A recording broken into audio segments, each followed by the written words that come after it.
একদিন আবু জেহেলের সাথে আম্মাজানের খাদিজার দেখা হয়ে গেছে রাস্তায়। আম্মাজান আবু জেহেলের ডাক দিছে, এই আবু জেহেল এদিকে আসো, তুমি নাকি আমার স্বামী মুহাম্মদ সাল্লাল্লাহু আলাইহি সাল্লামকে তুমি নাকি ভৎসনা করো, তুমি নাকি নবী মানতে চাও না। আবু জেহেল বলে, খাদিজা তুমি বলো, মুহাম্মদের চেয়ে সম্পদশালী কত মানুষ আরবে আছে, তাদেরকে আল্লাহ নবী না বানায় মুহাম্মদকে গরিব মানুষটাকে কেন নবী বানাইলো? বলেন নাউজুবিল্লাহ। আম্মাজান খাদিজা বলে, এ আবু জেহেল মুখ সামলায় কথা বলো, আমার চেয়ে কি আরবের কারো সম্পদ বেশি আছে নাকি? বলে না খাদিজা, কি বলো, আপনার চেয়ে আরবে কারো সম্পদ বেশি নাই। আম্মাজান খাদিজা বলে, আজকে থেকে আমার সব সম্পদগুলো আল্লাহর নবীকে দান করে আল্লাহর নবীকে দিয়া দিলাম। তার মানে আল্লাহর নবী হলেন এখন সবচেয়ে বড় ধনাঢ্য মানুষ, ঠিক কিনা বলেন? এখন তো নবীকে তোমাদের নবী মানতে কোনো সমস্যা নাই, ঠিক কিনা বলেন? আল্লাহ রসুলের পাশে আম্মাজান খাদিজা এমন ভাবে লেগেছিলেন, আল্লাহ নবী দিনের দাওয়াত দিতে যেতেন, আম্মাজান খাদিজা রাত্রবেলা না ঘুমায়া দরজার সামনে ট্যাক লাগায় দাঁড়ায় থাকতেন, আল্লাহু আকবার। আল্লাহ নবী আয়েশা বলতেন, খাদিজা এত রাত্র হয়েছে তুমি ঘুমাও নাই, দাঁড়ায় আসো। আম্মাজান বলতো, গো প্রাণের স্বামী, আমি জানি আপনি দিনের দাওয়াত দিতে গেছেন, মক্কার সব হলো আপনার শত্রু, সব হলো আপনার শত্রু। মক্কার কাফেরেরা আপনার উপর অত্যাচার করে, নির্যাতন করে, জুলুম করে। আমি আমার প্রাণের স্বামীকে বাইরে রাইখা ঘুমাইতে পারি না, আল্লাহু আকবার। আম্মাজান খাদিজা এত ভালোবাসতেন আল্লাহর নবীকে, এত ভালোবাসতেন, এত ভালোবাসতেন। আম্মাজানের ইন্তেকালের পরে আল্লাহর নবী আম্মাজানের খাদিজার বান্ধবীদের ঘরে হাদিয়া পাঠাইতেন। কেন পাঠাইতেন? আম্মাজানকে আল্লাহর নবী অনেক ভালোবাসতেন। অথচ আম্মাজানের বয়স ছিল 40, আল্লাহর নবীর বয়স ছিল 25। আম্মাজানকে আল্লাহ রসুল এত ভালোবাসতেন, এত ভালোবাসতেন, আল্লাহু আকবার। সেই প্রিয়তমা স্ত্রীকে কবর দিয়ে আল্লাহর নবী কবরের সামনে দাঁড়ায় দাঁড়ায় মাসুম বাচ্চার মতো ঢুকরে ঢুকরে কান্না করতেছে। আজকে থেকে আল্লাহর নবী একা হয়ে গেছে। এখন আর আল্লাহর নবীর পাশে চাচা আবু তালিবও নাই, আম্মাজান খাদিজাও নাই। কে আল্লাহর নবীর পাশে থাকবে? কে নবীকে দেখবে? কে নবীর খাবার রান্না করে দিবে? মক্কার কাফেররা কষ্ট দিলে কার কাছে এসে দুঃখের কথা বলবে? আল্লাহর নবীর এখন তো আর কেউ রইল না। আমাদের আম্মাজান খাদিজাতুল কুবরা রাদিয়াল্লাহু তাআলা আনহা, আল্লাহর নবীর সাথে যখন আম্মাজান খাদিজার বিবাহ হয়, আম্মাজান 40 মণ স্বর্ণ আল্লাহ রসুলের হাতে উঠায় দিয়েছেন। সেই সব স্বর্ণগুলো আল্লাহর রাস্তায় আল্লাহর নবী দান করে দিয়েছেন, সুবহানাল্লাহ বলেন। আল্লাহর নবী একদিন বাড়িতে আসলেন, এসে দেখেন আম্মাজান খাদিজা ঘরের দরজায় দাঁড়ায় আছেন। গভীর রজনীতে আল্লাহর নবী ঘরে আসলেন, আয়েশা ঘরের দরজায় নক করলেন, ইফতাহিল বাব। একবার নক করার সাথে সাথে আম্মাজান ঘরের দরজা খুলে দিলেন। হঠাৎ করে আল্লাহর নবীর চোখ চলে গেল আম্মাজানের পরিধেয় বস্ত্রের দিকে, কাপড়ের দিকে। আল্লাহর নবী তাকায় দেখেন আম্মাজান যে কাপড় পরা, ওই কাপড়ের মধ্যে এমন ভাবে তালি দেওয়া হয়েছে, শিলি দেওয়া হয়েছে, ওই কাপড়ে আর কোনো শিলি দেওয়ার জায়গা নাই। ওই কাপড় এমন ভাবে ছিঁড়ে গেছে, তালি দেওয়া হয়েছে, ওই কাপড়ে আর শিলি দেওয়ার জায়গা নাই। আল্লাহর নবী ডাক দিয়া বললেন, খাদিজা তোমার কাপড় ছিঁড়ে গেছে, তুমি আমাকে কেন বলো নাই? আম্মাজান ডাক দিয়া বলো, গো আল্লাহর নবী, আমি জানি আপনার পকেটে পয়সা নাই, আমি আপনাকে কাপড় আনতে বললে আপনি কাপড় কিনে দিতে পারবেন না। আমি চাই না আমার প্রাণের স্বামী কষ্ট পাক, আল্লাহু আকবার।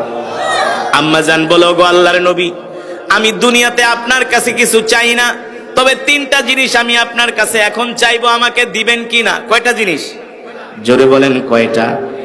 আল্লাহর নবী ডাক দিয়া বলে, খাদিজা আমার কাছে কি চাইবা বলো। আম্মাজান বলে, শোনেন, আমি যখন ইন্তেকাল করব, আপনার গায়ের জুব্বা মোবারক দিয়া আমার কাফনের কাপড় বানায় আমাকে দাফন দিয়া দিবেন। বুঝলেন নাই? আল্লাহর নবীর জুব্বা মোবারক দিয়া, আম্মাজান বলে আপনার জুব্বা দিয়ে আমাকে কাফনের কাপড় পরায়া দাফন দিবেন। আল্লাহর নবী বললেন, ঠিক আছে। 2 নম্বরে কি চাও? আম্মাজান বললেন, ওগো আল্লাহর নবী, আমি যখন ইন্তেকাল করব, আমাকে যে কবরের মধ্যে রাখবেন, ওই কবরটা খনন করার পরে আপনি কবরের চতুর্পাশে আপনি হাঁটবেন, আপনার পা মোবারক ওই কবরের মাটিতে লাগাবেন, আপনি কবরের চতুর্পাশে হাঁটবেন, আল্লাহ নবী বললেন ঠিক আছে, 3 নম্বরে কি চাও? আম্মা জান বলে, ওগো আল্লাহর নবী, আমি যখন ইন্তেকাল করব, আমাকে কবর দিয়ে আপনি সাথে সাথে বাড়িতে চলে আসবেন না, কিছুক্ষণ আমার কবরের সামনে দাঁড়ায় থাকবেন। আল্লাহর নবী বললেন ঠিক আছে। এবার আল্লাহর নবী প্রশ্ন করলেন, খাদিজা, 1 নম্বরে আমি যদি আমার জুব্বা মোবারক দিয়া কাফনের কাপড় পরায় যদি তোমাকে আমি দাফন দেই, এতে তোমার কি উপকার হবে? আম্মা জান খাদিজা বলে, ওগো প্রাণের স্বামী, আমি যদি জাহান্নামী হয়ে যাই, তাহলে জাহান্নামের আগুনের এত বড় সাহস নাই, আল্লাহর নবীর জুব্বা মোবারকে জাহান্নামের আগুন লাগবে। আম্মা জান কনফার্ম জান্নাতি, তারপরও কবরকে কত ভয় করতেন। আর আমরা কবরের পাশ দিয়া যাই বিড়ি টানতে টানতে, হ্যাঁ, কবরের সামনে দিয়া যায় বিড়ি খাইতে খাইতে। আমরা কবরের সামনে দিয়ে অনেক মুসলমান গান গাইতে গাইতে যায়, বিড়ি টানতে টানতে যায়, ঠিক কিনা বলেন? অথচ আপনি কবরের পাশ দিয়া যাইতেছেন, একবারও চিন্তা করলেন না এই কবরে তো আপনাকেও যেতে হবে। আপনার তো উচিত ছিল কবরের সামনে দাঁড়ায়া কবরবাসীকে সালাম দেওয়া, আসসালামু আলাইকা ইয়া আহলাল কবর, আসসালামু আলাইকা ইয়া আহলাদ দিয়ার। আপনার উচিত ছিল কবরের সামনে দাঁড়ায়া একবার সূরাতুল ফাতিহা, 3 বার সূরা ইখলাস পড়ে দুরূদ শরীফ পড়ে কবরবাসীর জন্য দোয়া করা, ঠিক কিনা বলেন? এই কবরেই তো আপনাকে আসতে হবে। আম্মা জান বলো, গো আল্লাহর নবী, আমি যদি জাহান্নামী হয়ে যাই, তাহলে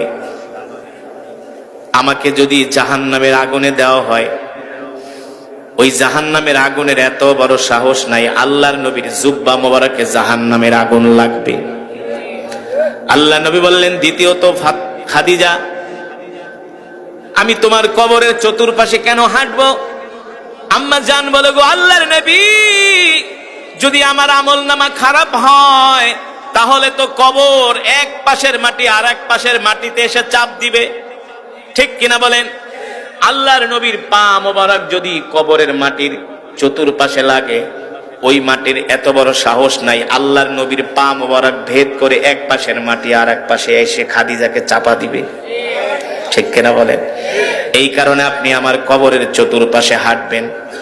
আল্লাহ নবী বললেন, খাদিজা, 3 নম্বরে আমি তোমাকে দাফন দিয়া কেন কবরের সামনে দাঁড়ায় থাকবো? আম্মা জান খাদিজা বলো, গো আল্লাহর নবী, 3 নম্বরে আমাকে কবরে রাখার পরে যখন 2 জন ফেরেশতা আসবে, আপনি আমার কবরের 3টা প্রশ্নের উত্তর দিয়ে দিবেন। জোরে বলেন সুবহানাল্লাহ। ঠিক আম্মা জান খাদিজা রাদিয়াল্লাহু তাআলা আনহা ইন্তেকাল করলেন। আল্লাহর নবী কাছে যেমন ভাবে আবদার করেছিলেন, আল্লাহর নবী আম্মা জানের সব কথাগুলো সেইভাবেই পালন করলেন। আল্লাহু আকবার। আম্মা জানকে দাফন দিয়া আল্লাহর নবী দাফন করার জন্য যখন কবরে নামলেন, আম্মা জানের মাথা মোবারক কেবলার দিকে ফিরায়, কিন্তু কেবলার দিকে মাথা মোবারক থাকে না, বারবার আসমানের দিকে তার মাথা মোবারক ঘুরে যায়। 3 বার ঘোরালেন, 3 বারই ঘুরে যায়। আল্লাহ নবী টেনশনে পড়ে গেলেন, হায় রে, আমার খাদিজার মাথা কেন কেবলার দিকে থাকে না, আসমানের দিকে ঘুরে যায়। 3 বার ঘুরে যাওয়ার পরে আল্লাহ নবী টেনশনে পড়ে গেলেন। আল্লাহ তাআলা জিবরাইলকে বললেন, ও জিবরাইল, যাও আমার হাবিবকে যায় বলে দিয়ে আসো, দুনিয়ার সবার মাথা যদি কেবলার দিকে থাকে, আমার খাদিজার মাথা কেবলার দিকে থাকবে না, আমার খাদিজার মাথা থাকবে আসমানের দিকে। কারণ আমার খাদিজা দ্বীনের জন্য এত কষ্ট করেছে, এত কোরবানি করেছে, ত্যাগ স্বীকার করেছে। আমার হাবিবের দ্বীনের দাওয়াতের সহযোগী ছিল আমার খাদিজা। আমার খাদিজার এই কষ্ট, এই ত্যাগ, এই কোরবানি আমার আল্লাহর কাছে ভালো লেগেছে। আল্লাহু আকবার।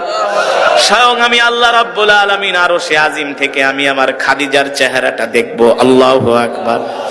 আমার খাদিজা যেইভাবে আছে কেবলার দিকে না, আমার খাদিজার মাথা চেহারা থাকবে আসমানের দিকে। আল্লাহু আকবার। 3 নম্বরে আল্লাহর নবী আম্মা জানকে কবরের ভিতরে দাফন করে, আল্লাহর নবী কবরের সামনে দাঁড়ায় দাঁড়ায় কান্না করতেছে। কখন 2 জন ফেরেশতা আসবে প্রশ্ন করার জন্য, আল্লাহর নবী দাঁড়ায় দাঁড়ায় প্রিয়তমা স্ত্রীর জন্য কান্না করতেছেন। কারণ আম্মাজান খাদিজা ছিলেন আরবের সবচেয়ে ধনাঢ্য ব্যবসায়ী মানুষ। আম্মাজান খাদিজা আল্লাহ রসুলকে নিজে প্রস্তাব দিয়ে বিবাহ করেছেন। তার যত সম্পদ ছিল এত সম্পদ আরবের কারোই ছিল না, বুঝেন নাই? একদিন